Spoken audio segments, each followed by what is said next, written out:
नमस्कार, मैं हूं शशि रंजन और आपका बहुत बहुत स्वागत है जनता टीवी में। और आप देख रहे हैं हमारे साथ ये खास कार्यक्रम महरा विधायक महरी चौपाल। हर कार्यक्रम में मैं कह रहा हूं और हर कार्यक्रम में ये कहता रहूंगा, लोकतंत्र को अगर मजबूत बनाना है और अपने इलाके का डेवलपमेंट करवाना है तो चुने हुए प्रतिनिधियों से सवाल कीजिए। सिर्फ एक बार वोट देकर घर पे मत बैठिए। लगातार 5 साल अपने प्रतिनिधियों से और खासकर जिन्हें आपने चुना है उनसे सवाल करते रहिए। लोकतंत्र में सवाल बहुत जरूरी है।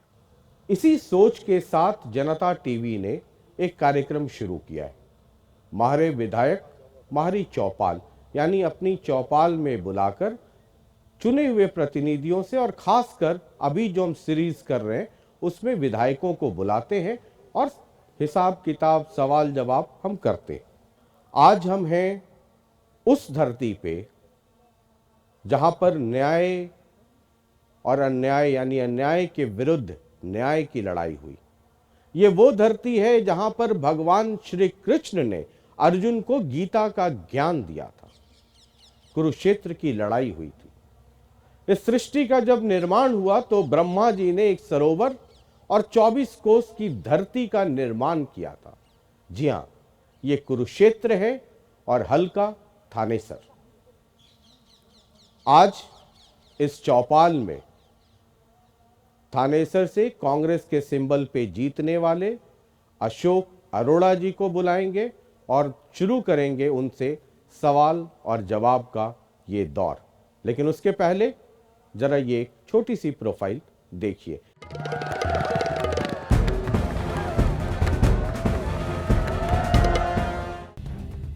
आज मारी चौपाल में आ रहे हैं थानेसर हलके से मारा विधायक अशोक अरोड़ा।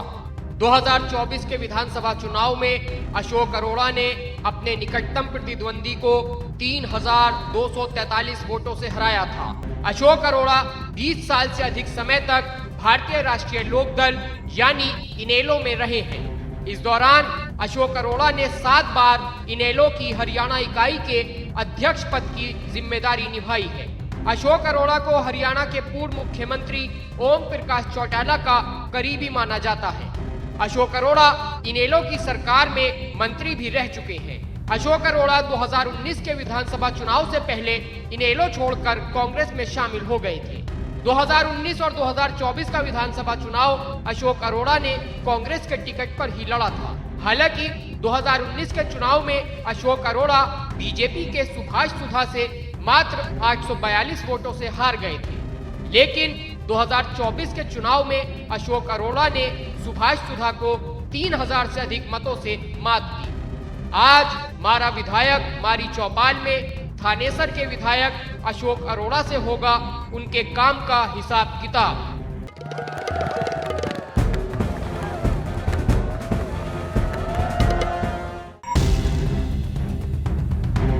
जोरदार तालियों से स्वागत कीजिए थानेसर से कांग्रेस पार्टी के विधायक अशोक अरोड़ा का। तो अरोड़ा साहब, बहुत बहुत स्वागत है आपका। कुरुक्षेत्र की धरती तो वैसे भी पावन धरती है और अन्याय के विरुद्ध न्याय की लड़ाई की धरती। स्वागत तो आपका है। कुरुक्षेत्र में आप आए हो। ये भूमि भगवान कृष्ण की कर्म भूमि है, गीता की जन्मभूमि है। इस पर पूरे थानेसर हलके की जनता की तरफ से आपका स्वागत है। बहुत बहुत शुक्रिया, बहुत बहुत शुक्रिया। ये भगवान श्री कृष्ण की धरती, कुरुक्षेत्र की धरती, गीता की धरती। अब कुरुक्षेत्र में अंतर्राष्ट्रीय गीता महोत्सव का आयोजन होता है। बड़े पैमाने पे आयोजन हो रहा है। देश विदेश में गीता को पहुंचाने की मौजूदा सरकार या जो भी हैं उनकी तरफ से कोशिश हो रही है। कुरुक्षेत्र का उस नाम पे डेवलपमेंट भी हो रहा है। लेकिन जो आपके विरोधी हैं वो कहते हैं कि इस गीता जयंती से, इस डेवलपमेंट से हमारे माननीय विधायक जी खुश नहीं है और डेवलपमेंट का में सहयोग क्या करेंगे, विरोध करते रहते हैं। लोगों का काम है कहना। ये गीता जयंती जो आज अंतर्राष्ट्रीय महोत्सव है, ये कुरुक्षेत्र की पहचान है, कुरुक्षेत्र की शान है। ये प्रोग्राम कोई ये नहीं है कि जब से बीजेपी की सरकार आई है इन्होंने शुरू किया है। ये प्रोग्राम सन 89 से कुरुक्षेत्र में गीता जयंती का प्रोग्राम होता है। धार्मिक संस्थाओं ने इसको शुरू किया था। हमारे सामने ही ये गीता धाम है, यहाँ के संत होते थे ज्ञानानंद जी, उन्होंने इसको शुरू किया था। उसके बाद जयराम विद्यापीठ जो यहाँ पर एक सामाजिक संस्था है, धार्मिक संस्था है, उनका भी बहुत बड़ा योगदान है। और समय समय पे जो भी सरकारें रही उनका बहुत बड़ा योगदान कुरुक्षेत्र में गीता जयंती उत्सव मनाने को था। एक समय यहाँ पर उपराष्ट्रपति जो भारत के होते थे स्वर्गीय भैरव सिंह शेखावत जी भी आए थे। गीता जयंती में पूर्व उप प्रधानमंत्री लाल कृष्ण आडवाणी जी ने भी शोभा बढ़ाई थी यहाँ के। तो ये उत्सव हमेशा मनता है। हमारा बिल्कुल इस गीता जयंती का विरोध नहीं, परंतु गीता जयंती के अंदर जो उत्सव होता था एक धार्मिक उत्सव है, उसको जो मेला बना दिया गया है। हमने समय समय पे जो गुंडागर्दी वहाँ लोग करते हैं उसका विरोध है। कुरुक्षेत्र की डेवलपमेंट कोई कराए, अच्छी बात है, हम उनका स्वागत करेंगे। ये गीता जयंती के नाम पे, जो भी अंतर्राष्ट्रीय गीता जयंती के नाम पे बीजेपी वालों का कहना है कि बीजेपी जब से गवर्नमेंट में आई, खास करके हरियाणा में, तो गीता जयंती को भी बहुत उसका विस्तार किया, प्रचार किया, प्रसार किया और उसके सहारे कुरुक्षेत्र को एक नए आयाम पे ले जाने की कोशिश हुई, जो न तो आईएनएलडी की सरकार में हुआ, जो न तो कांग्रेस की सरकार में हुआ। ये तो बीजेपी वाले तो हमेशा एक बात कहते हैं कि 70 साल में कुछ हुआ ही नहीं। वो भूल जाते हैं जब देश आज़ाद हुआ था, देश में खाने का अनाज भी बाहर से मंगाना पड़ता था, सुई तक यहाँ पैदा नहीं होती थी। और कितना बड़ा डेवलपमेंट कांग्रेस राज में हुआ। जहाँ कुरुक्षेत्र बैठे हैं, मैं आज शशि रंजन जी आपको बताता हूँ कि विरोधी कुछ भी कहें, उनके 11 साल में एक भी नया काम कुरुक्षेत्र में नहीं हुआ। केवल एक जो एलिवेटेड रेलवे ट्रैक बन रहा है, वो भी पूरे देश की योजना है कि फाटक रहित होने चाहिए। उसके जहाँ अंडरपास बन रहे हैं, अंडरपास बनाए जा रहे हैं, जहाँ ओवरब्रिज है वहाँ ओवरब्रिज बनाए जा रहे हैं, और जहाँ ओवरब्रिज और अंडरपास नहीं बनते वहाँ एलिवेटेड बन रहे हैं। बाकी जब कुरुक्षेत्र की बात करें कि कांग्रेस ने, आईएनएलडी ने क्या किया, आज कुरुक्षेत्र जो कुछ भी है, आज आप देखो ये जो बात करते हैं कुछ नहीं करा, आज कुरुक्षेत्र यूनिवर्सिटी है। यहाँ हरियाणा की पहली यूनिवर्सिटी कुरुक्षेत्र में कौन लेके आया? कांग्रेस लेके आई। हमारे यहाँ एनआईटी है, वो कौन लेके आया? कांग्रेस लेके आई। यहाँ हमारे यहाँ हुड्डा साहब के समय फैशन डिजाइन का नेशनल डिजाइन इंस्टीट्यूट कौन लेके आया? कांग्रेस लेके आई। कुरुक्षेत्र को जिला किसने बनाया? कांग्रेस ने बनाया। आज कुरुक्षेत्र के अंदर जितने भी ओवरब्रिज हैं सारे के सारे हमारे समय में बने हुए हैं। जितने सेक्टर कटे हमारे समय में, ये तो दीनदयाल की कॉलोनियां काट के पैसे कमा रहे हैं, एक भी सेक्टर इन्होंने यहाँ पर नहीं काटा। आज जितने कुरुक्षेत्र में पार्क हैं वो हमने बनवाए, जितने सब स्टेशन है, पावर हाउस है, सड़कें हैं, ये तो एक काम तो गिना दें कि जो कुरुक्षेत्र में इन्होंने नया किया हो। अगर ये कोई नया काम करें तो हम उनका स्वागत करेंगे। ठीक है। अभी पिछले सत्र में मैं देख रहा था, मतलब कांग्रेस ने आपके मुताबिक कायाकल्प किया, या सब काम जो कुरुक्षेत्र में हुआ कांग्रेस के रिजिम में हुआ। मैं सोच रहा था कुछ आईएनएलडी का भी जिक्र कर देते, है ना। ये जो जिक्र मैंने किया है, इनके राज के अलावा चाहे कांग्रेस में रहे चाहे एनएलडी में रहे, उस समय के हैं, चाहे ये अपना कल्पना चावला तारामंडल की बात करें, चाहे हम पेनोरमा की बात करें, चाहे हम सर्किट हाउस की बात करें, चाहे जिमखाना क्लब की बात करें, मतलब कुरुक्षेत्र में जो भी काम हुआ वो हमारे समय हुआ, चाहे कांग्रेस में हम हैं या एनएलडी में थे। ठीक है, उनको भी अभी आपसे उनको भी मिलवाएंगे जिनसे आपकी बहुत जबरदस्त मोहब्बत है कुरुक्षेत्र आपसे में। भी बहुत मोहब्बत ना कुछ लोगों से खास है ना, उतनी मोहब्बत आप हमसे करते नहीं है, जितनी आप उनसे और वो आपसे करते हैं। बहरहाल वो आगे बढ़ेंगे तब। पिछले विधानसभा सत्र में आपने शायद ये भी कहा कि कुरुक्षेत्र को राजधानी बना दो हरियाणा। मैंने निश्चित ये सिर्फ प्रोपेगेंडा था? नहीं, कोई प्रोपेगेंडा नहीं है। आज हमने मुख्यमंत्री जी से विधानसभा में पूछा कि मुख्यमंत्री जी चंडीगढ़ में हमारा स्टेटस क्या है। आप लोग प्रस्ताव भेजते हो चंडीगढ़ के अंदर हमारी विधानसभा की जमीन दे दी जाए, केंद्र में आपकी सरकार है, केंद्र की सरकार जमीन देने से इनकार कर देती है, तो फिर हमारी राजधानी किस चीज की है।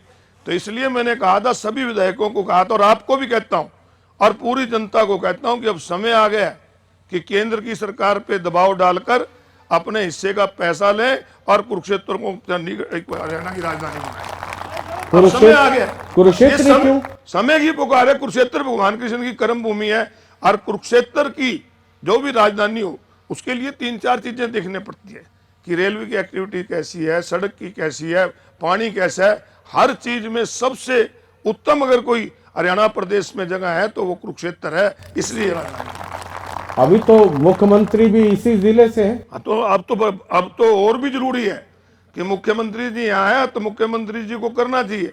मुख्यमंत्री जी सीएम की फीलिंग ले रहे हैं।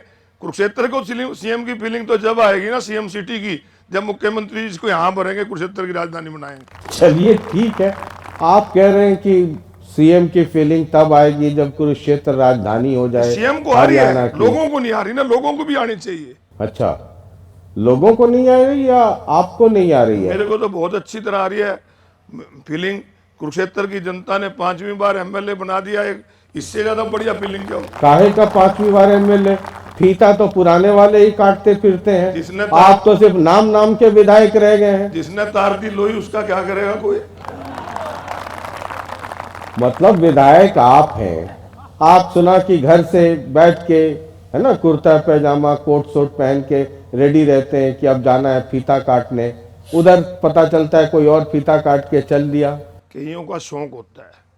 हमने यहाँ मिनिस्टर रहते हुए इतना काम करा, इतनी नई सड़कें बनाई, मार्केटिंग बोर्ड के चेयरमैन रहते हुए एक भी गांव से गांव को जोड़ने की सड़क नहीं छोड़ी, परंतु किसी का उद्घाटन करने नहीं गए। ये हम किसी पे एहसान नहीं करते, अगर कोई काम करते हैं हमारी ड्यूटी है, हम अपनी ड्यूटी निभाते हैं और अब भी विपक्ष में होकर भी अपनी ड्यूटी निभा रहे हैं। ठीक है, जसविंदर खैरा है, जेजेपी से हैं, आपके बेटे समान हैं, आपकी पुरानी पार्टी आईएनएलडी से निकले हुए हैं, जरा वो आपसे मुखातिब होना चाहते हैं, जरा उनको सुनिए। स्वागत है अपने बेटे का।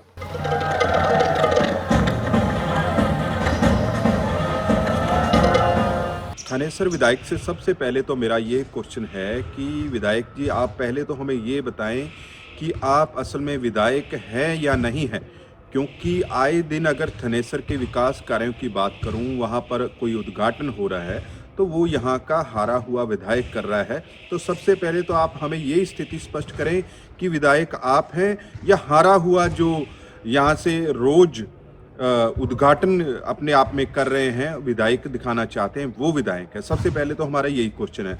और दूसरा जो सबसे बड़ा हमारा जो प्रश्न है विधायक जी, आपसे ये प्रश्न है कि आप हमें बताएं कि लॉ एंड ऑर्डर की स्थिति को लेकर आपने विधानसभा में कितनी दफ़ा जो अपनी आवाज़ बुलंद की, कितनी बार आप एसपी से मिले, कितनी बार आप डीजी से मिले, क्योंकि हमने देखा है कि कुरुक्षेत्र में जो लॉ एंड ऑर्डर की स्थिति है वो बिल्कुल दयनीय और ख़त्म हो चुकी है।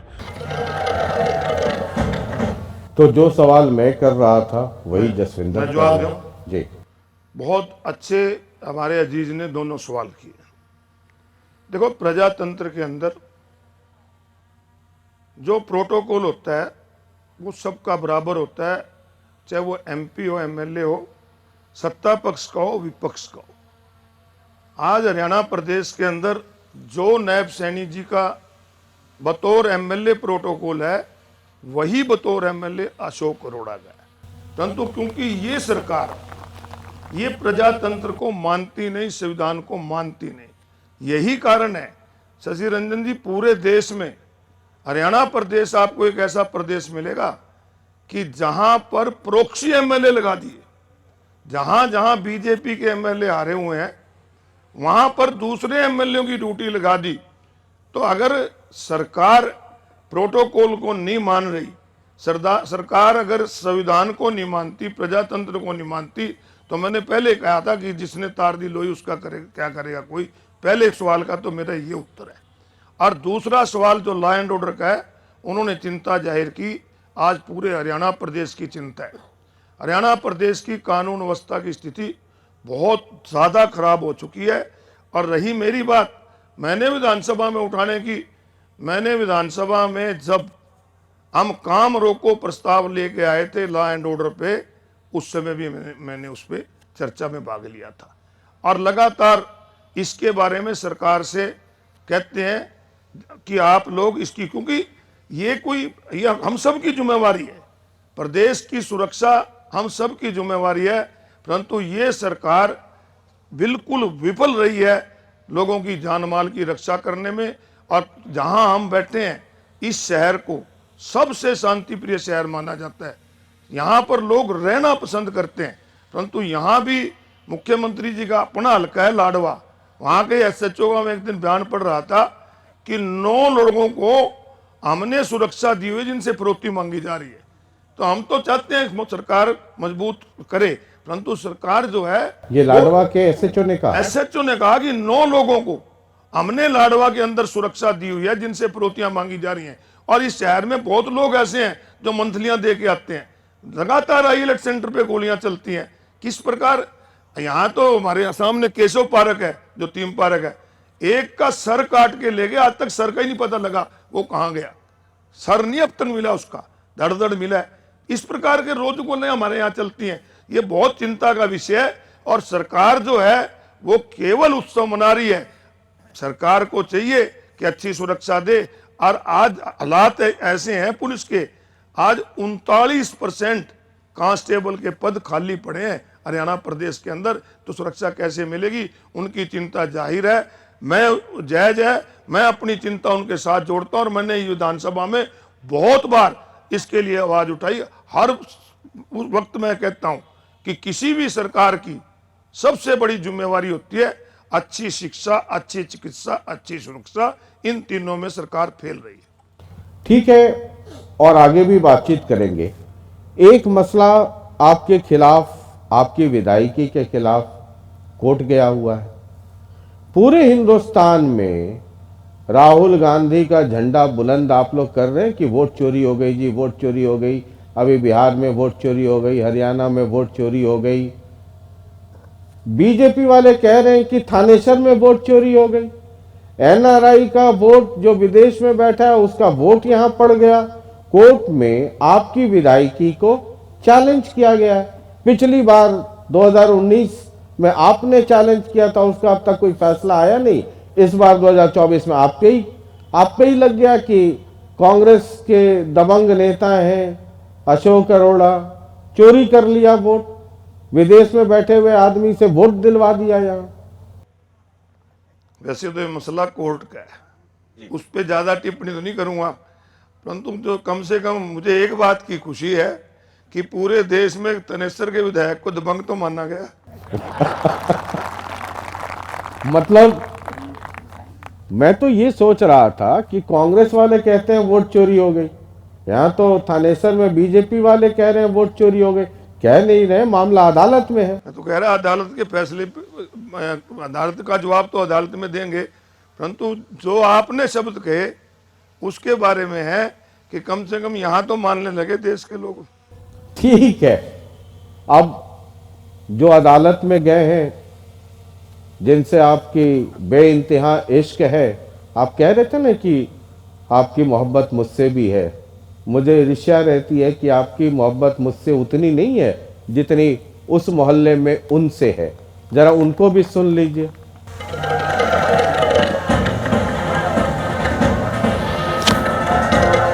मैं ये कहूंगा जो यहाँ का विधायक है, सिर्फ आपको मैं कहूंगा इधर उधर की बातें करने के अलावा कुछ नहीं आता। विधानसभा में किस प्रकार से पूरे वर्ष के अंदर कौन सा हमारी बहनें बैठी थी, हमारी बेटियां बैठी थी, नगर परिषद के अंदर किस प्रकार से गाली गलौज किया, उनको मारने पे आया, किस प्रकार की व्यवस्था है, ये विधायक को एक शोभा नहीं देता। ऐसी व्यवस्था उसने करी। सिर्फ उसको विधानसभा, उसने नगर परिषद में शोर शराबा किया, इसी प्रकार जाके विधानसभा में वो शोर शराबा करता है। कोई उसका औचित्यरी, कोई इसको डेवलपमेंट का लेना देना नहीं है। सिर्फ उसको है। अभी कई छोटा सा भी कार्य शुरू होता है, उसको क्यों हो रहा है ऐसा हो रहा है, तो इनको लेके कुछ नहीं बताया। एक भी कार्य उन्हें डेवलपमेंट का कराओ। हमने लगातार 11 वर्ष है, अब भी लगातार आज 1.25 साल हो गए, हम नहीं बने, हम रह गए, फिर भी डेवलपमेंट के कार्य प्रदेश के मुख्यमंत्री नायब सिंह सैनी के मार्गदर्शन में लगातार चल रहे हैं। अब देखिए गलियों का कार्य किस प्रकार से चल रहा है। हमने सीवर की व्यवस्था कराई, हमने कड़ी मारकंडा में 30 करोड़ का प्रोजेक्ट हमने कराया, हॉस्पिटल 100 बेड का हम और बनवा रहे हैं, एलबीटी ट्रैक चलाने की व्यवस्था कर रहे हैं, यहाँ स्टेशन बना रहे हैं। तो बहुत सी व्यवस्था है हमने बनाने की व्यवस्था। ज्योति सर रोड हमने बनाने की व्यवस्था करी, वो एक काम गिना दे वो बातें करता है। हमने पूरा इंफ्रास्ट्रक्चर दिया और लगातार प्रदेश के मुख्यमंत्री नायब सिंह सैनी के मार्गदर्शन में उस क्षेत्र की पूरी डेवलपमेंट होती रहेगी। ये वो है उस मोहल्ले में सवाल तो पूछे ही नहीं। सवाल ये पूछा कि जो बेचारे वो कर रहे हैं उसमें आप रोड़ा अटका वो देते तो हैं। 20 साल से नाली और सड़कें साफ कर रहे हैं, और तो कुछ कर नहीं रहे, और तो कुछ करे नहीं। आज भी वही अटके हुए हैं। जो कहते थे हमने 5000 करोड़ के विकास कार्य कराए, आज 2-2 लाख के नालियों का उद्घाटन करते फिरते हैं, भी सफाई के। वो तो सिर्फ नगर परिषद से बाहर नहीं निकल पा रहे बेचारे। और नगर परिषद इस बार एससी रिजर्व हुई, हम उनका स्वागत करते हैं। यही तकलीफ उनको उठा रही है कि नगर परिषद उनसे कहे चली गई। वो तो गिनवा रहे हैं कि देखिए ये करा दिया, वो करा दिया, एलिवेटेड रोड, मतलब वो तो आपसे सवाल करने की जगह मैंने तो वो ज्यादा से ज्यादा उन्होंने क्या क्या कहे कि 11 साल से कर रहे हैं। करा क्या? कह रहे 100 बेड का हॉस्पिटल बना दिया, पहले कितने का तो बता दे। ये एक रनिंग प्रोसेस होती है। एक बिल्डिंग कमजोर हो जाती है तो उसकी जगह दूसरी बिल्डिंग बनती है। एक सड़क छोटी है और ट्रैफिक बढ़ जाता है तो उसको चौड़ी करना पड़ता है। ये कोई, इसको आप डेवलपमेंट नहीं मानते। ये लोगों की जरूरत के हिसाब से होती है। डेवलपमेंट तो ये है कि ये मुझे ये बताएं कि कोई नया पावर हाउस लेके आए हो कुरुक्षेत्र में, कोई 11 साल में इन्होंने एक भी सेक्टर काटा हो, ताकि हुड्डा का, पहले हुड्डा के शशि रंजन जी सेक्टर कटते थे। हुड्डा के जब सेक्टर कटते थे उसमें ड्रा निकलता था, गरीब आदमी का मकान बना का सपना पूरा होता था। इकोनॉमिकल वीकर सेक्शन, कमजोर लोगों के लिए उसमें रिजर्वेशन होती थी, गरीब आदमी को वहां मिल जाता था। इन्होंने 11 साल में एक भी सेक्टर नहीं काटा। काटते हैं, आप कहते हैं कि हमने दीनदयाल कॉलोनी काट दी। मैं आने वाला था कि आप कह रहे कट नहीं रहा दीनदयाल। मैं वही कह रहा हूं ना, दीनदयाल कॉलोनियां 50-50 हजार रुपए गज के हिसाब से लोगों को प्लाट दिए जा रहे हैं और सारों में हिस्सेदारी इनकी है। आप इनकी जो कॉलोनियां कुरुक्षेत्र में दीनदयाल कटी है ना, आप उन सी कॉलोनियों में जो पार्टनर है ना, जो उसमें ओनर हैं, उनकी लिस्ट मंगा दियो, सारे यही पाएंगे। एक बार नायब सैनी जी जब एमपी थे, एक इसी प्रकार के प्रोग्राम में मैं और सामने थे, और मुझे कहने लगे कि हमने दीनदयाल काटा। मां दीन तो लोग हो गए, दयाल थम हो गए। दीन तो लोग हो, गरीब आदमी को आप 2-2, 2.5 करोड़ में एकड़ में जमीन लेते हो और 50-50 हजार रुपये गज बेचते हो। तो ये दीनदयाल जो योजना है, अगर पूरे हरियाणा की आप इसकी लिस्ट भी निकलवाओगे ना, सारे इनके एमएलए एमपी और कॉलोनियां काटने का काम कर रहे हैं। मुख्यमंत्री जी ने, मैं जो अच्छा काम कोई करता है ना उसका स्वागत भी करता हूं। मुख्यमंत्री जी का एक बयान आया था कि हम लाडवा के अंदर हुड्डा का एक सेक्टर काटेंगे। मैंने कहा बहुत अच्छी बात है, लाडवा में काटो और जगह भी काटो ताकि लोगों को सुविधा मिले। मुख्यमंत्री का जिक्र किया आपने, इसी जिले से है ना? मुझे लगता है कि पहली बार शायद इस जिले से कोई मुख्यमंत्री हुआ, लाडवा का प्रतिनिधित्व करते हैं बतौर विधायक, तो आपको तो सहूलियत होती होगी। एक ही जिला से मुख्यमंत्री, तो सारे विधायकों की चलती होगी। अपने जिला का, अपने घर का मुख्यमंत्री है। वैसे भी मुख्यमंत्री बहुत हंसमुख है, मृदुभाषी है। 12 बजे रात, 2 बजे रात कई कांग्रेसी उनकी तारीफ करते हैं। तो मैंने कहा अरोड़ा साहब से पूछूंगा, उनके पड़ोसी हैं तो खूब फायदा उठा रहे होंगे सरकार का। हमारे यहाँ कहावत है, कोठी कुट लेना हाथ ना लाइयो, बाकी सब कुछ तेरा। मुख्यमंत्री हमारा है, बाकी माने कुछ नहीं यहाँ पे मिला आज तक। हमें उम्मीद है कि जरूर मिलेगा। पिछले दिनों देश के प्रधानमंत्री जी यहाँ आए थे, हिंद चादर गुरु तेग बहादुर जी के बलिदान दिवस पे यहाँ पर वो आए। हमने उनको ऑल पार्टी मीटिंग में कहा था कि हम सब स्वागत करते हैं। और कुरुक्षेत्र की जनता को बहुत उम्मीद थी कि इस बार प्रधानमंत्री से बाईपास के बारे में मुख्यमंत्री जी बात करें, परंतु नहीं हुई। मैंने विधानसभा में मुख्यमंत्री जी से कहा कि हमें उम्मीद थी कि आप करोगे, वहां नहीं करी, यहीं कर दो। और आज आपके माध्यम से भी कहते हैं कि कुरुक्षेत्र के लोगों को फीलिंग तभी आएगी जब जाम से छुटकारा होगा और मुख्यमंत्री जी यहाँ बाईपास बनवाए। ये हम सुनते आ रहे हैं, 11 साल से सुनते आ रहे हैं। 11 साल पहले 2014 में जब विधायक बने थे सुभाष सुधा जी, उन्होंने कहा था कि मैंने बाईपास मंजूर करा दिया। 2017 में प्रेस कॉन्फ्रेंस करके कहा कि मैंने बाईपास मंजूर करा दिया। मैंने जब कागज निकलवाए, मैंने यहां प्रेस कॉन्फ्रेंस करी भी, ये कह तो रहे हैं कि हमने बाईपास मंजूर करा दिया, मैं पता तो कराऊं।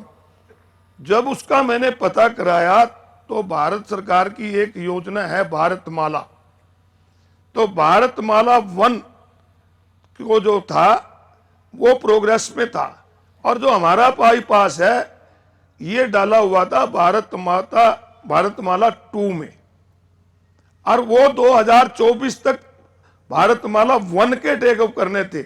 उसके बाद ये आना है जो पेवा से यमुनानगर तक बाईपास बनेगा, उसमें है।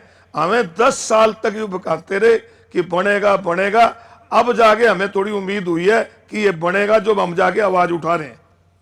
तो अब तो बाईपास भी मतलब पेपर पर है, रिंग रोड की भी बात थानेश्वर की होती रही है। जब जब आप आइए तो रिंग रोड और बाईपास, दो बड़ा मसला थानेश्वर कुरुक्षेत्र के लिए रहा। आपकी जानकारी के लिए बताता हूं, कुरुक्षेत्र की जनता की जानकारी के लिए आपके माध्यम से बताता हूं। पिछले दिनों कुरुक्षेत्र डिस्ट्रिक्ट प्लानिंग बोर्ड की मीटिंग हुई और उसके अंदर 2041 का मास्टर प्लान रखा गया, और उस 2041 के मास्टर प्लान पे हमारा रिंग रोड का उन्होंने प्रोविजन था। मैंने अपनी बात वहां रखी। मैंने उनसे कहा कि आप 2041 का मास्टर प्लान ले रहे हो रिंग रोड का, और बाईपास की भी प्रपोजल है, तुम ये ना देखना कि आपस में तुम्हारा टकरा जाए। तो कहने लगे कि हमारे पास योजना ही नहीं है। उसके बाद पता लगा कि ये बनेगा, परंतु हम चाहते यही है कि कुरुक्षेत्र का रिंग रोड बनना चाहिए, चारों तरफ कुरुक्षेत्र के बने। ट्रैफिक समस्या है, क्योंकि यहाँ समय समय पे मेलों का भी आयोजन होता है। गीता जयंती अब एक बहुत बड़ा स्वरूप ले चुकी है, वहाँ भी हर बार लोग आते हैं। तो कुरुक्षेत्र के लोगों को जाम से राहत मिले, इसके लिए जो भी जल्दी हो सके बाईपास भी बने और उसके बाद उसका रिंग रोड भी बने, हम उनका स्वागत करेंगे इस बात के। चलिए, एक और स्थानीय नागरिक हैं धीरज गांधी, जरा वो आपसे मुखातिब होना चाहते हैं।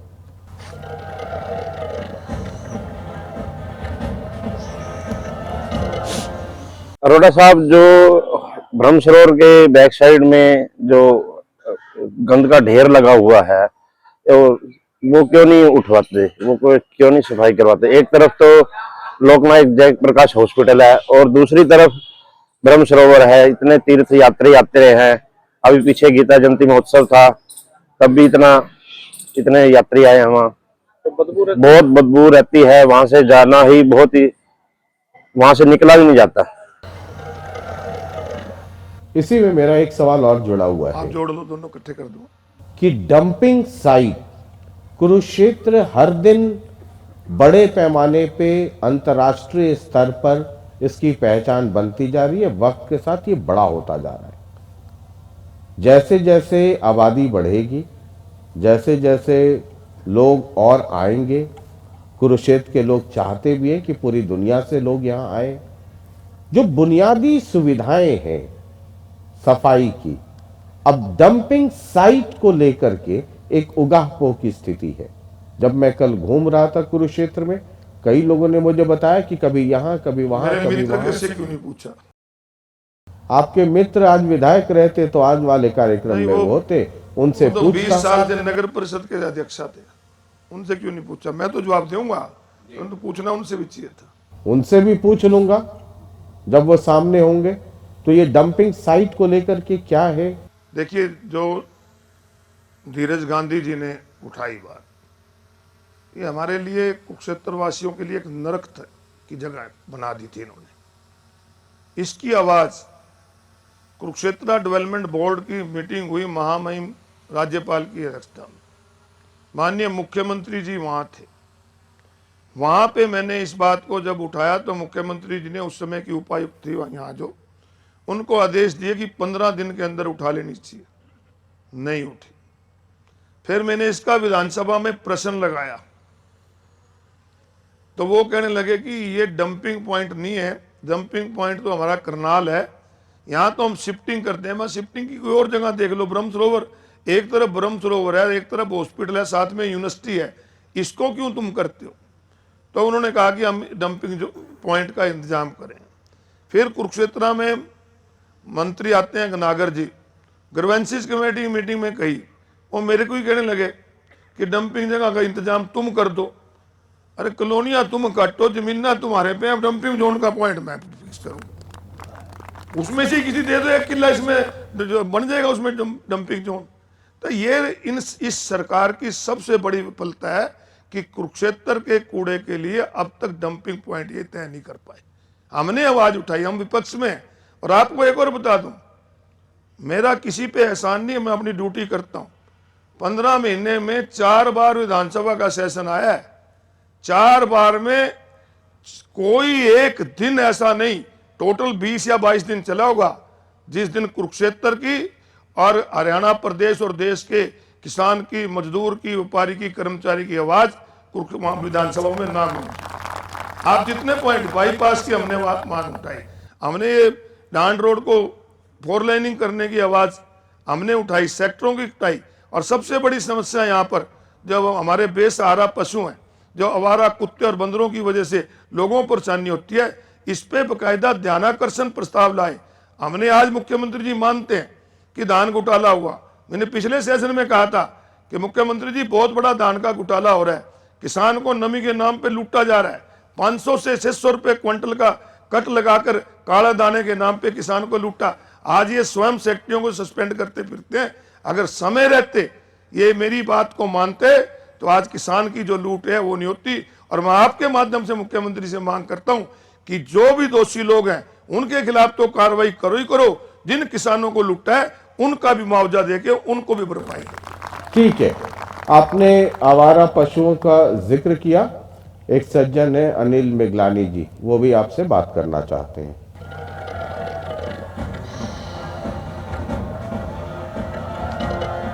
अरोड़ा जी, आप कुरुक्षेत्र शहर के विधायक हैं, आप जो ये कुत्ते और आवारा पशुओं की समस्या हमारे सामने है, इससे बहुत ज्यादा एक्सीडेंट हो रहे हैं और धुंध का मौसम है, कृपया करके आप विधानसभा में ये मुद्दा उठाइए और आवारा कुत्तों और पशुओं का कोई ना कोई जुगाड़ कीजिए। इसका रेफरेंस के तौर पे 2025 में जिंदल पार्क के पास ये मुझे पता चला कि एक आवारा कुत्ते ने 15 लोगों को काटा था, 1-2 नहीं 15 लोगों को।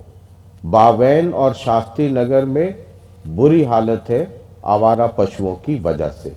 और उसी में एक डॉग शेल्टर बनाने पर विवाद चल रहा है कुरुक्षेत्र में। विधायक जी चाहते हैं कि जहां पे एडमिनिस्ट्रेशन बनाना चाहती है, आप वहां पर खिलाफत कर रहे हैं कि वहां नहीं बननी चाहिए। कोई पुरानी तहसील और पुराना थाना वो इलाका है, वहां पे डॉग शेल्टर बनाने की बात हो रही है। ये तीनों मसले जो है एक से ही जुड़े हैं। आपका जवाब। पहले तो मैं जो मिगलानी जी ने बात कही भी विधानसभा में, मैंने आपको पहले बताया कि बकायदा इसका कॉलिंग अटेंशन नोटिस देके सरकार से इसके बारे में कहा। जो आपने जिक्र किया शास्त्री नगर का, वहाँ तो एक महिला को नोच नोच के खा दिया था, ऐसी हालात यहाँ पर हुई। हमने उनसे कहा था, मुख्यमंत्री जी से कहा था कि गऊ को हम सब माँ मानते हैं, इनकी बेकदरी ना हो। एक आप गौशाला में जो अनुदान देते हो 20 रुपये प्रति गऊ के हिसाब से पर डे का चारा आप देते हो, ये काफ़ी नहीं है। मैंने स्पीकर साहब से कहा था कि हाँ आप भी एक किसान के हैं, मुख्यमंत्री जी भी किसान के बेटे हैं। एक गऊ को अगर 10-12 किलो तूड़ी भी हम खुआएं ना और कुछ और ना लें, जब भी 70-80 रुपये का खर्चा आ जाता है। आप 20 देते हो तो गौशाला वाले कहाँ रखेंगे? गौशाला में तुम एक बार छोड़े होगे, फिर वो बार छोड़ देंगे। तो अगर तुम गौशालाओं को ज़्यादा अनुदान दो तो गौओं की समस्या हल होगी। ये बात मैं सुझाव के तौर पे गई थी।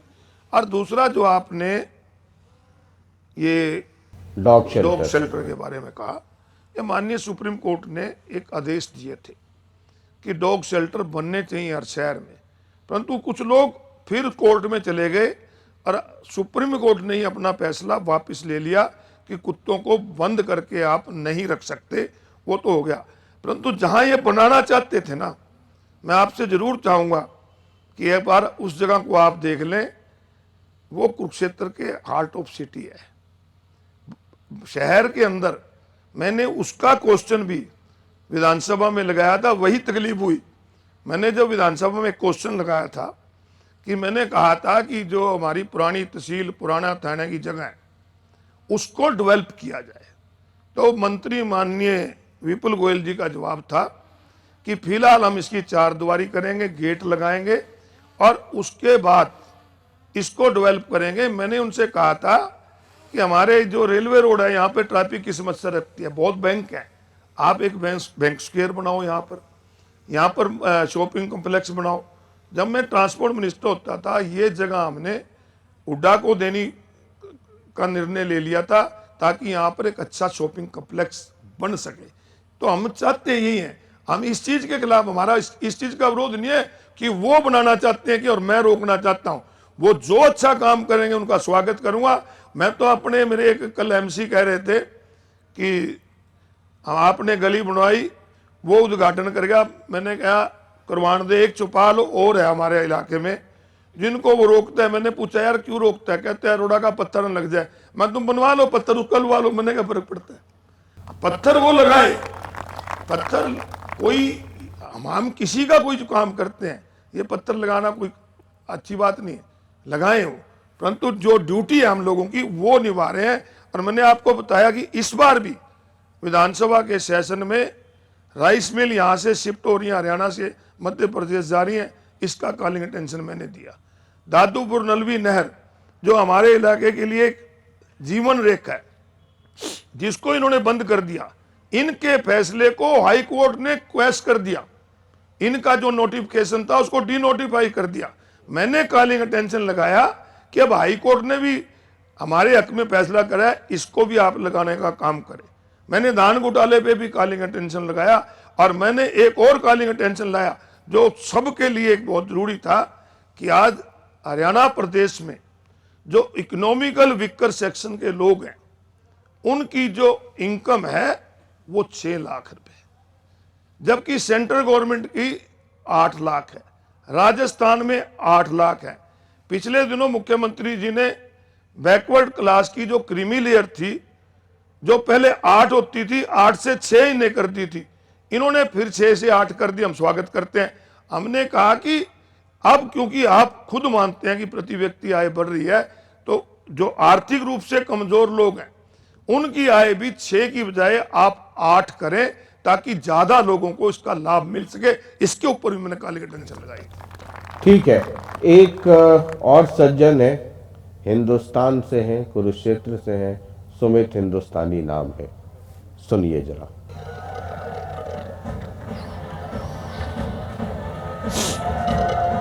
विधायक जी नमस्कार। मेरे कुछ सवाल हैं आपसे कि आपने पिछला चुनाव भ्रष्टाचार के विरोध में आके लड़ा और आप जीत गए। आपसे ज्यादा उद्घाटन आपसे हर वे व्यक्ति ने कर दिए। पहला सवाल तो मेरा ये बनता है आपसे। दूसरा सवाल ये कि विधायक जी 1 साल हो गया आपको थानेसर विधानसभा की नुमाइंदगी करते हुए हरियाणा की सबसे बड़ी पंचायत के अंदर। मैं ये पूछना चाहता हूं कि आपने थानेसर विधानसभा में नौकरियों के लिए कितने सवाल उठाए? आपने थानेसर विधानसभा में कोई नई इंडस्ट्री लाने के लिए, थानेसर विधानसभा में कोई ऐसी एक कंपनी लाने के लिए जिसमें लोगों को रोजगार मुहैया हो जाए, बच्चे पलायन ना करें कुरुक्षेत्र को छोड़कर, थानेसर को छोड़कर, उसके लिए आपने क्या काम करा? और दूसरा, आपने जब चुनाव लड़ा था तो 5,000 करोड़ वर्सेस भ्रष्टाचार के सामने चुनाव लड़ा था। तो अब तो आपको 1 साल हो गया, आप एक श्वेत पत्र जारी कर दीजिए। 5,000 करोड़ रुपए जो व्यक्ति आपसे हारा है उसने कहां खर्च करे हैं। और सबसे बड़ी बात, आपने ब्रह्म सरोवर का मुद्दा हमेशा सुर्खियों में रहा कि हारा हुआ व्यक्ति कहता है कि मैंने चलता पानी कर दिया, और आपने हमेशा कहा कि चलता पानी नहीं हुआ। तो श्वेत पत्र जारी करके आप ब्रह्म सरोवर का ही बता दीजिए कि चलता पानी हुआ या नहीं हुआ। 1 साल आपको विधायक बना हो गया, केवल मात्र ये कहने से काम नहीं चलेगा कि मेरी सरकार नहीं है, मैं विपक्ष में हूं। विपक्ष में आप तब थे जब आप सड़कों के ऊपर थे। अब आप थानेसर के लाखों लोगों की नुमाइंदगी करने के लिए विधानसभा के अंदर बैठे हैं और लोगों को आपसे उम्मीद है, और आप लोगों की उम्मीद के सवाल थानेसर की लोगों की उम्मीद के सवाल आप विधानसभा के अंदर कितने पूछ चुके हैं और कितना आपको जवाब मिला, कितने संतुष्ट हुए हैं, ये भी आप बताएं। हमें ऐसा देखने को लगता है कि आपसे ज्यादा उद्घाटन आपसे हारे हुए व्यक्ति ने कर दिए हैं, तो ये भी एक संचय का विषय है। ये मतलब ये तो आप दोनों की मोहब्बत की कहानी हीर रांझा से भी ज्यादा पॉपुलर हो गई है। एक हारा हुआ, एक जीता हुआ, एक इस मोहल्ले में, एक उस मोहल्ले में। मैंने कहा ना, ये सुना है मैंने कि अच्छा, मैं पहले इस पर आ जाऊं तो ये सुमित हिंदुस्तानी बहुत सारे सवाल कर रहे हैं। सुमित हिंदुस्तानी हमारा छोटा भाई है, उन्होंने जो सवाल किए अच्छे किए, परंतु जहां तक श्वेत पत्र की बात है, वो मेरी बजाय अगर सरकार से श्वेत पत्र मांगते तो अच्छा था। श्वेत पत्र तो सरकार देगी। जहां तक चलते पानी की बात है, वो भी देखते हैं, यहाँ बहुत लोग बैठे हैं। मैं तो पहले एक चक्कर ब्रह्म सरोवर का लगाता था, अब 2 लगाता हूँ। रोज देखता हूँ, मेरे को तो आज तक नजर आया नहीं कि चलता पानी कुरुक्षेत्र में हुआ कि नहीं हुआ। वास्तविकता क्या है? वास्तविकता है कि कोई क्योंकि मेरे ही कार्यक्रम में सुभाष चुधा ने यह कहा था कि ब्रह्म सरोवर का कायाकल्प कर दिया, पानी एक तरफ से आता है, दूसरी तरफ से निकल जाता है। मेरी बात सुनो, वो उनको इतनी, मुझे लगता है, ज्ञान नहीं। पानी जो चलते होते हैं ना, वो नदियों के होते हैं। सरोवर के पानी तो बांध लगा के रोक के जाते हैं, जोड़ के सरोवर के। और जो वो कहते हैं ना कि एक तरफ से आता है, एक तरफ से जाता है, मेरे ख्याल वो उस समय 5-10 साल का होगा जब से ये चल रहा है।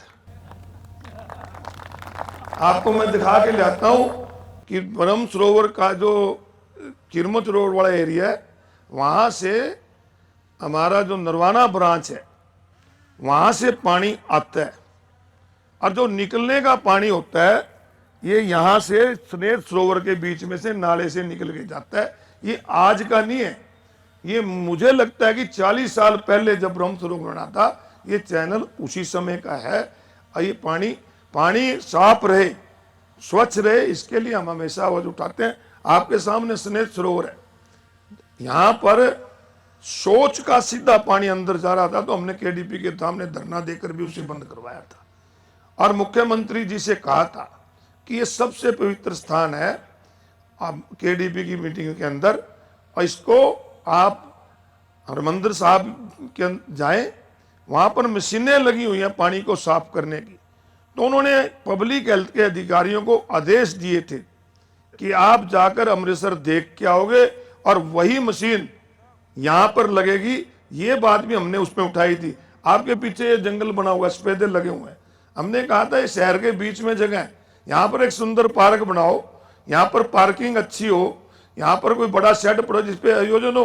हर साल गीता जयंती के आयोजन पे हमें करोड़ों रुपए टेंट को देने पड़ते हैं, हमारी अपनी जगह पे यहाँ पर शेड बनाओ जहाँ की आयोजन हो सके। हम जो समस्या कुरुक्षेत्र की है उसको उठा रहे हैं, किसी पे एहसान नहीं कर रहे। ये हमारा फर्ज है, हमारी ड्यूटी है, और अगर कहीं ड्यूटी में हम कोताही करें तो ये कुरुक्षेत्र की जनता को अधिकार है, आके मेरे कान पकड़ सकते हैं। ऑपोजिशन से जब आप बात कीजिए, इतनी देर से आपसे भी बात कर रहा हूं, सरकार नहीं सुनती है ना, पुराना हारा हुआ विधायक फीता काट देता है, मुख्यमंत्री जी इसी जिले से हैं, लेकिन आप कह रहे हैं कि मतलब घर तो है, घर वाला नहीं है। मतलब सुमित हिंदुस्तानी भी कह रहे हैं, क्या मतलब आप विधायक हैं, आप इतने कमजोर पड़ जाते हैं कि अपने इलाके की पूरी दबंगई के साथ आवाज ना उठा पाए, या आवाज उठाते हैं तो आपको लगता है कि भाई हम तो ऑपोजिशन में, विधानसभा में आवाज उठा देना, कॉलिंग अटेंशन, ये सवाल लगा देना, वो सवाल लगा देना, और आपकी ड्यूटी पूरी हो गई। वो पूरा हो ये देखना भी तो आपका काम है। पहले तो मैं आपको एक बात कहूंगा कि जितने लोगों ने मेरे से सवाल पूछे, उनमें पहला काम ये था कि वो कर रहे हैं। तो मैं आपसे एक सवाल पूछ सकता हूं जी, क्या ये प्रजातंत्र है? मानते हो इसको प्रजातंत्र? नहीं, मतलब जो भी चुने हुए प्रतिनिधि हैं उनका लोकतांत्रिक अधिकार है, एक प्रोटोकॉल है और उसका पालन होना चाहिए चाहिए ना, चाहे वो यहां हो चाहे कहीं भी हो। होना चाहिए ना। अब वो नहीं हो रहा, दबंगई की बात। अब आप मुझे ये कहो कि मैं जाके उसका गल पकड़ लूं, ये तो मेरे को होता नहीं, ये तो मैं कर नहीं सकता, क्योंकि हम देश के संविधान पे विश्वास रखते हैं, बाबा साहब को नमन करते हैं कि जिन्होंने इतना बेहतरीन संविधान दिया जिसके अंदर सबको बराबरी के अधिकार मिले। सबका क्या क्या जिम्मेवारी है उस पे बिल्कुल, कार्यपालिका की क्या जिम्मेवारी है, न्यायपालिका की क्या जिम्मेवारी है, विधान पालिका की क्या जिम्मेवारी है, आपकी क्या जिम्मेवारी है, फिक्स हुई है। उस जिम्मेवारी के नाते हमारा अधिकार है, हम लड़ाई नहीं लड़ सकते परंतु अपनी आवाज, कुरुक्षेत्र की जनता की आवाज हमेशा बुलंद की है और आगे भी करेंगे। और ये नहीं है कि उसके नतीजे नहीं आते, उसके नतीजे आते हैं। आज ये कहते हैं ना बार बार इनको आगे, जिस दिन मैं विधानसभा में बोलता हूं ना, ये यहाँ पर प्रेस कॉन्फ्रेंस कहते हैं कि हमने डीपीआर का कर दी, वो तभी होती है जब मैं वहां आवाज उठाता हूं। यहाँ कुरुक्षेत्र में 11 साल नालों की सफाई नहीं हुई थी, मैंने विधानसभा के अंदर आवाज उठाई, तब जाके नालों की सफाई हुई। हम आवाज उठाते हैं, गौओं की उठाई तो तब जाके गौशालाओं में गई। हर चीज की, मुख्यमंत्री की आपको बताता हूं, जिस कॉलोनी में मुख्यमंत्री रहते हैं, तो मैंने विधानसभा में कहा था कि मुख्यमंत्री जी मुझे शर्म आती है बात कहते हुए कि जिस कॉलोनी में सेक्टर 3 में रहते हो उसकी तरफ जो सड़कें जाते हैं उसमें भी 500 गड्ढे हैं, तो आज जो नई सड़क बनी है तो मेरे आवाज उठाने से 14 महीने के करीब हो गए होंगे अब, है ना, 1 साल से ऊपर का समय हो गया। अगर मैं आपसे ये पूछूं कि इन 14 महीनों में या 1 साल से अधिक का समय हुआ है, बतौर विधायक आपकी क्या भूमिका है, क्या अचीवमेंट है या क्या कुछ कर लिया आपने? मैं अपने आप की ड्यूटी से मैं सेटिस्फाइड हूं। जहां तक जनता की बात है, जनता की अदालत में तो देखो 5 साल बाद जाएंगे, वो सेटिस्फाइड होंगे तो मुझे दे देंगे, नहीं और देंगे। मैं अपनी ड्यूटी कर रहा हूं और उस ड्यूटी को लगातार करता रहूंगा। और जो भी कुरुक्षेत्र की जनता के काम है, थनेसर की जनता की आवाज है, वो तो गूंजेगी गूंजेगी। हरियाणा प्रदेश में स्कूलों की हालत कितनी बेकार है उसकी आवाज भी हमने उठाई। हमने कहा था कि मुख्यमंत्री जी, खेल स्टेडियम के अंदर आज कहीं पे दीवार नहीं है, कहीं पे गेट नहीं है, आज जर्जर हालत में है। और मेरी बात को अगर उस समय मान लेते तो हमारे 2 होनहार खिलाड़ी जो बास्केटबॉल के थे, पोल गिरने से मरते ना। आज हॉस्पिटल के अंदर मैंने इस विधानसभा के आपको रिकॉर्ड ला के दूंगा, मैंने उठाया था कि आपके यहाँ 40% से ज्यादा जो आपके फार्मासिस्ट के पद है वो खाली पड़े हैं। अव्वल तो अस्पताल में दवाई नहीं होती, दवाई होती है तो दवाई देने वाला नहीं होता। तो ये सारी चीजें हम आवाज उठा रहे हैं और इसके नतीजे आएंगे निश्चित रूप से। प्रजातंत्र में अगर जनता की आवाज को दबाएगा, जनता के नुमाइंदे की बात को दबाएगा, इस देश में ऐसी बहुत उदाहरण है कि जिसने प्रजातंत्र को दबाने का काम किया, जनता ने आगे आके उसको उखाड़ने का काम किया। आप इमरजेंसी की बात कर रहे हैं? मैं तो आपके सामने उदाहरण है, मतलब जिस पार्टी में है आप? पार्टी के हमारे नेता ने भी, राहुल गांधी जी ने भी सोनिया गांधी जी में इमरजेंसी लगाने की माफी मांगी थी। एक गलत स्टेप किसी से भी उठ सकता है, परंतु लोग उसको बर्दाश्त नहीं करते। ठीक है, एक सवाल और है, उसके बाद फिर हम कुछ और भी सवाल है उस पे आएंगे। कुलदीप सिंह है, वो आपसे कुछ कहना चाह रहे हैं। आपने मुख्यमंत्री के कॉलोनी का जिक्र किया, कुछ मिलता जुलता इधर भी है।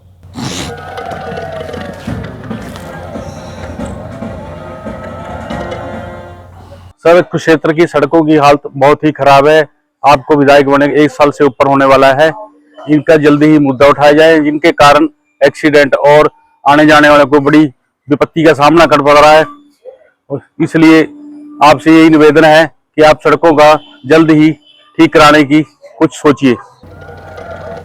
कुरुक्षेत्र में जो मेन सड़कें हैं, है ना, हालांकि उसको भी बनते बनते पता नहीं कितनी बार ठेकेदार बदल गया, तीसरे ठेकेदार ने काम पूरा किया। हिंदुस्तान की सबसे बड़ी सड़क थी, 7 साल में बनी है। 7 कई लोगों की जान लेगी, 7 साल में बनी, कई लोगों की जान लेगी, कईयों की हड्डियां टूट गई।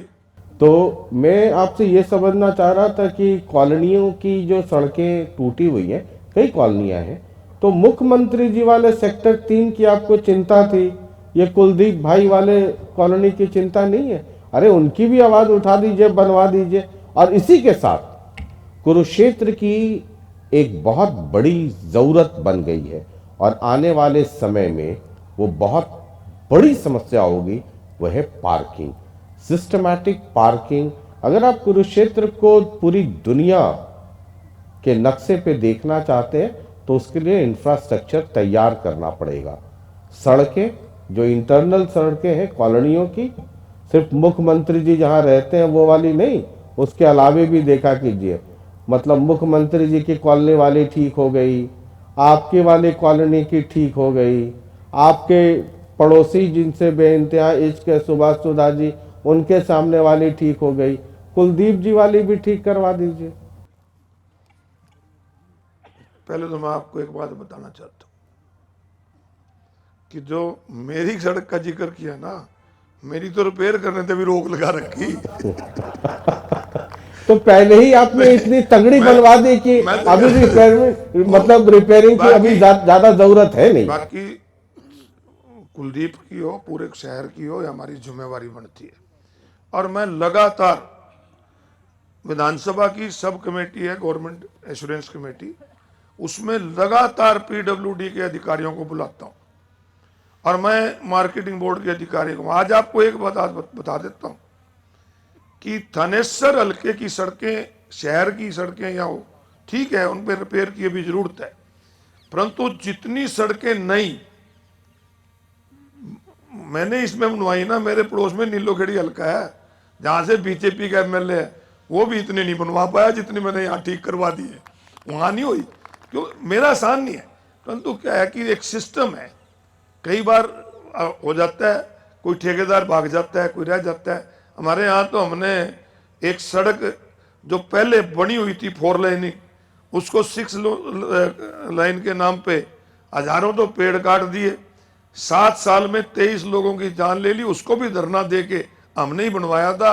हमारा काम, हम लोगों के तनेसर की जनता के एहसानमंद हूं, कम से कम 100 करोड़ा, कि जिसने एक साधारण के परिवार के लड़के को थानेसर से 5 बार एमएलए बनाने का काम किया।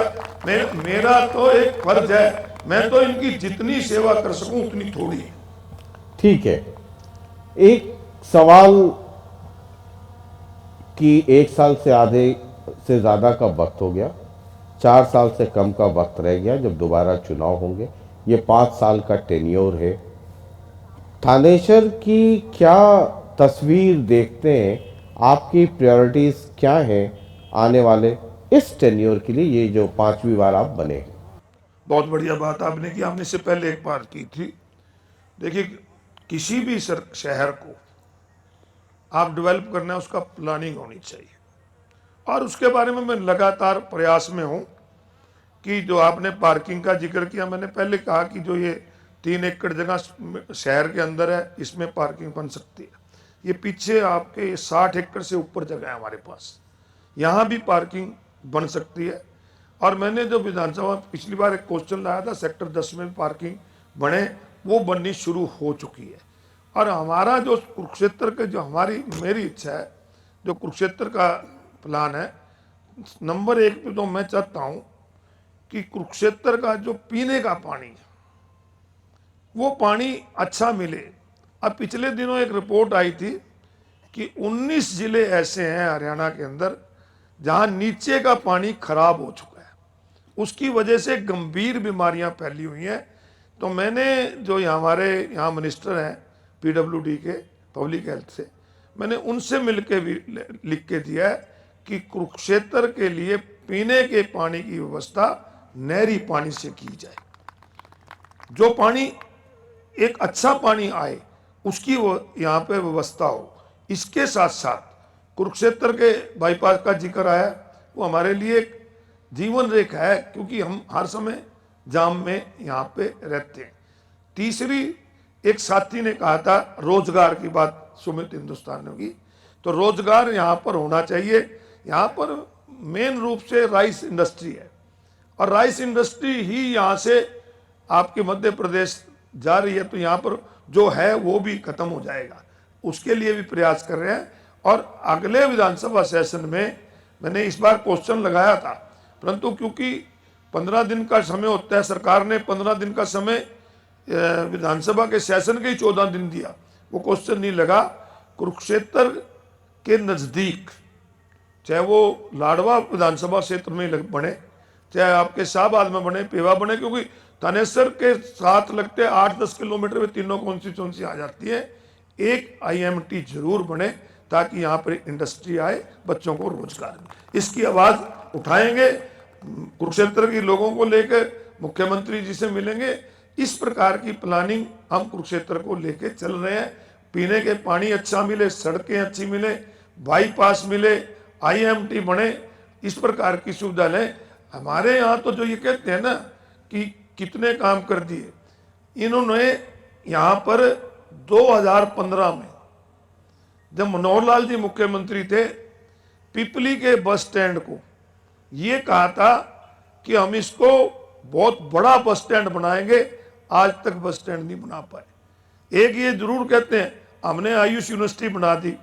आयुष यूनिवर्सिटी यहाँ पर आयुर्वेदिक कॉलेज, जो स्वर्गीय जवाहर हमारे गुलजारीलाल नंदा जी होते थे, ये सामने नाभा हाउस है यहाँ, वहां पे चलाया करते थे। आप कहते थे पहली बार मुख्यमंत्री बने, यहाँ तो प्रधानमंत्री जी भी रहे हैं नंदा जी, तो उन्होंने बनाया था। उसको अपग्रेड करके इन लोगों ने आयुष यूनिवर्सिटी मिली।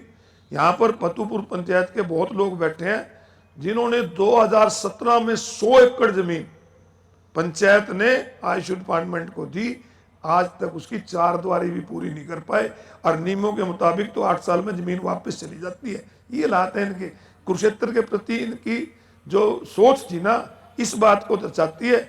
इन चीजों को भी हम विधानसभा में उठा रहे हैं और अब कह रहे हैं कि हम टेंडर लगाने जा रहे हैं। जो हमारा भाई है ना, 10 साल ये कहता रहा आयुष यूनिवर्सिटी, आज तक हम 4 द्वारी भी नहीं बना पाए, ना ये पिपली का बस स्टैंड बना पाए। कोई नया काम करा ही नहीं इन लोगों ने। अभय जी से अकेले में इधर मुलाकात हुई नहीं हुई? अभय सिंह का तो मकान ही मेरे पड़ोस में है।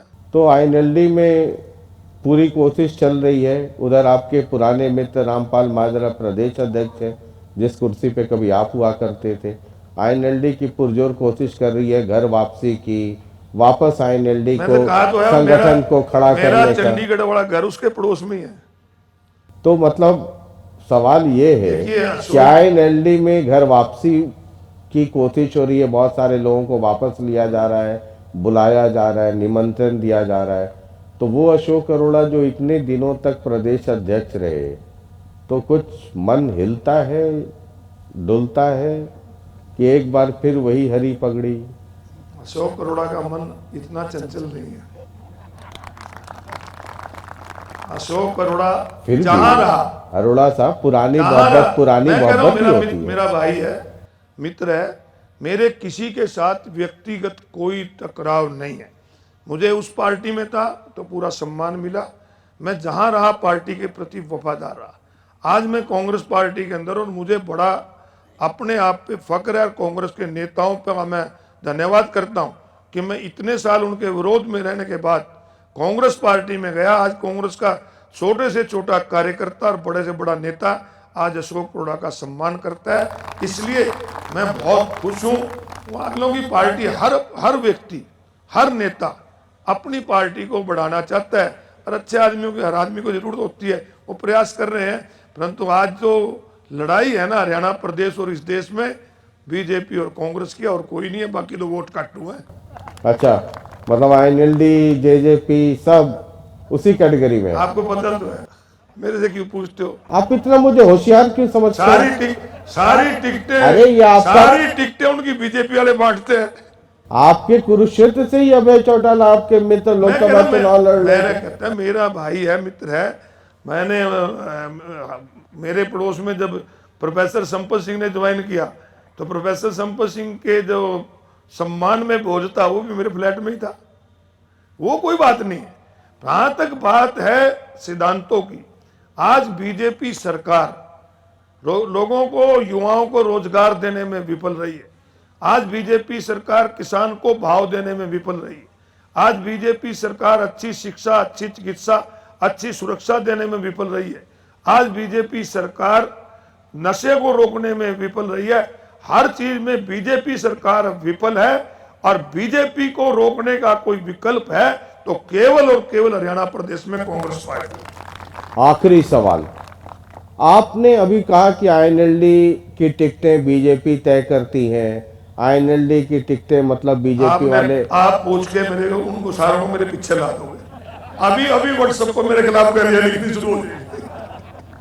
और उधर वो लोग कहते हैं, मतलब आपके अनुसार आईएनएलडी बी टीम हो गई, यानी बीजेपी के इशारे पे खेल रही है, और अभय चौटाला आईएनएलडी के लोग कहते हैं भूपेंद्र सिंह हुड्डा और पूरी कांग्रेस ये बीजेपी के इशारे पे खेल रही है। आप भी अच्छी प्रकार से जानते हैं, मैं भी जानता हूँ, हरियाणा प्रदेश की जनता जानती है कि कौन उनके कहने पे चलते हैं। अब मैं क्योंकि उस पार्टी में बहुत लंबे समय तक रहा हूँ, और आपसे भी मेरी गुजारिश है कि पुरानी बातें छोड़ के और नहीं पूछ लो कोई, तो मतलब इस पे आप और नहीं पूछ लो, कोई पूछ लो पुरानी मोहब्बत। इसलिए मैंने जिक्र किया कि कई लोग आईएनएलडी में वापस जा रहे हैं, तो कहीं ऐसा नहीं होता है ना अरोड़ा साहब, जो पहली मोहब्बत होती है मैं कहना है वो बुढ़ापे तक याद रहती है। बड़ी विस्तार से आपको बता दिया, हर नेता चाहता है कि उसकी पार्टी बढ़े, परंतु आज की जो स्थिति है उसके बारे में मैंने जिक्र किया। हम तो आपसे चाहते हैं कि आप कुरुक्षेत्र आए हुए हैं, 3 जगह मैं आपके रणदीप को कहूंगा कि जरूर लेके जाए। एक तो आप आयुष यूनिवर्सिटी देख के आओ, जो 2017 से जगह दी हुई है, उसकी क्या आज के दिन स्थिति है। दूसरी आप देख के आना ये जहां पर कुत्तों का शेल्टर बनाने की बात आई थी। 2, तीसरा ये बहता पानी भी मैं ले जाऊंगा, आप चल नहीं सकोगे, वहां बैटरी वाली भी है, वो भी चल जाएगी। वैसे तो आप जवान हैं, मेरे से काफी छोटे हैं, वहां चक्कर लगाओगे तो पता लग जाएगा। 3 और चौथा पिपली का बस स्टैंड देख लेना, जो मुख्यमंत्री के हलके में, कि इन चारों की घोषणा जो ये लोग करते हैं, आज क्या हालात है। आप जनता की आवाज उठाएं इन चारों चीजों को देख के, तो मैं मानता हूं कि जनता को पूरी राहत मिलेगी। आपका यहाँ आना, मेरा आपके सामने बैठना तभी सफल होगा जब आप ये चीजें लोगों के सामने रखोगे। चलिए, बहुत बहुत शुक्रिया। जो आप कह रहे हैं ये भी उठाना ही हुआ, जैसे आप विधानसभा में बोलते हैं, इस चौपाल में अगर आप कह रहे हैं, और ये कार्यक्रम सब लोग सुन रहे होंगे, सब लोग देख रहे हैं, अब तो डिजिटल जमाना है, कहीं अगर बाहर होंगे तो बाद में भी देख लेंगे। तो बहुत बहुत शुक्रिया बातचीत के लिए। आपका धन्यवाद कि आपने मुझे अपनी बात रखने का मौका दिया, और मैं बहुत उन साथियों का धन्यवाद करता हूं कि जिन्होंने प्रश्न किए। प्रश्न बहुत उनके अच्छे हैं, परंतु जितनी चिंता उनको है उससे ज़्यादा उनके विधायक को, उनके भाई को है। कुरुक्षेत्र हमारा परिवार है, कुरुक्षेत्र के परिवार के किसी सदस्य को कोई भी तकलीफ होगी तो सबसे पहले वो तकलीफ मेरी होगी, मैं उनको ये विश्वास दिलाता हूं। बहुत बहुत शुक्रिया बातचीत के लिए, बहुत बहुत शुक्रिया। तो आज माहरी चौपाल में अशोक अरोड़ा जी थे, और बाद बाकी आपने सुन लिया है। अगली चौपाल में एक और विधायक, और मैं अक्सर ये कहता हूं, लोकतंत्र में सवाल कीजिए बिना इस चिंता के कि जिनसे आप सवाल कर रहे हैं वो आपसे नाराज हो जाएंगे, खफा हो जाएंगे। होते हैं तो होने दीजिए, लेकिन सवाल करते रहिए। बहुत बहुत शुक्रिया। नमस्कार नमस्कार नमस्कार।